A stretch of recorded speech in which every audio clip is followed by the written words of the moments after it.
earth for 20-something years and loves notebooks and writing things down by hand and just collecting information.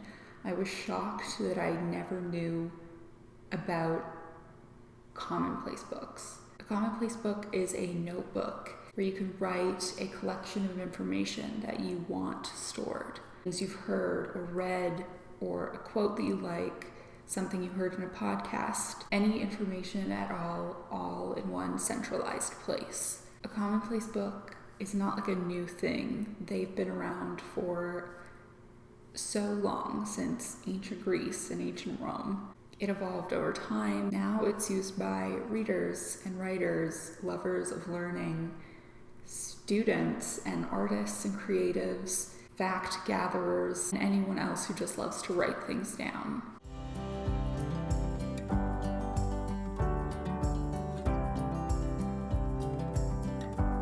People already do a lot of this within bullet journals. But rather than being a place to plan out your life or be a long-form journal where you are introspective and chronological, it's a place to hold all of the things that you've learned or want to learn, a collection of information that's just personalized for you. It's a representation of what's going on in your head. It's sort of an information management tool before software existed to do it. I know digital options really work for some people, but I can never make that work in my head.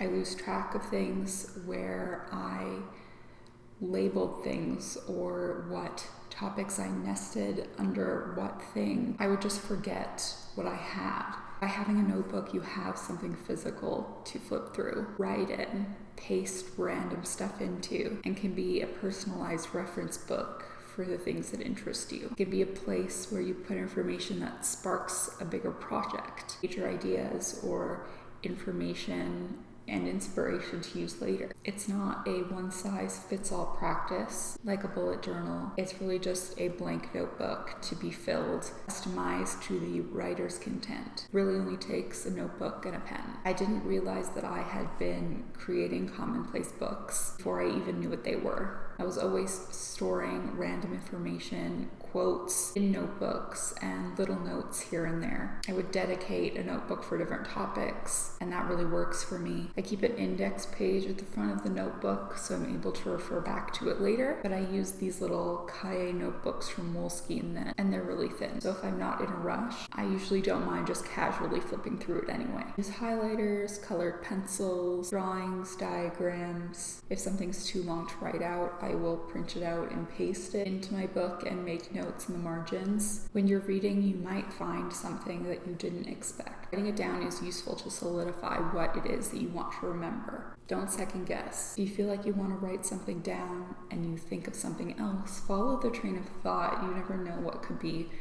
important or inspiring to you later. Take notes while you read. It's not super attractive. It's more active than what we're typically used to. I always love to curl up on the couch with a cup of coffee and read. That's the passive way, and it has its place. But writing notes is a good way to really engage with what you're reading. Do you disagree with anything? Are you questioning anything? Usually people write in the margins, but if I'm rereading a book, I don't want to really be influenced by notes that I've already made. I want to see what new things that I find. But a lot of authors and writers have written notes this way, and they've been published.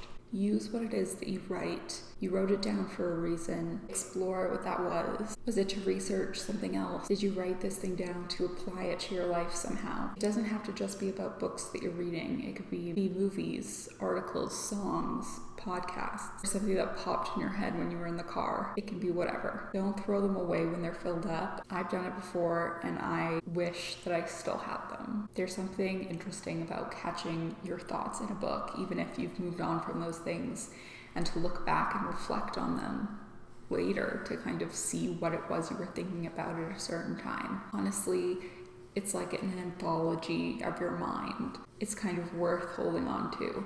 Even if you've never heard of a Commonplace book before or never made one before. I really recommend trying it out and experimenting with it. It's not the typical kind of journaling that we're used to, but I think it's really interesting to be a catch-all in your mind. Please like this video if you enjoyed and subscribe if you are not already, and I will see you in the next one.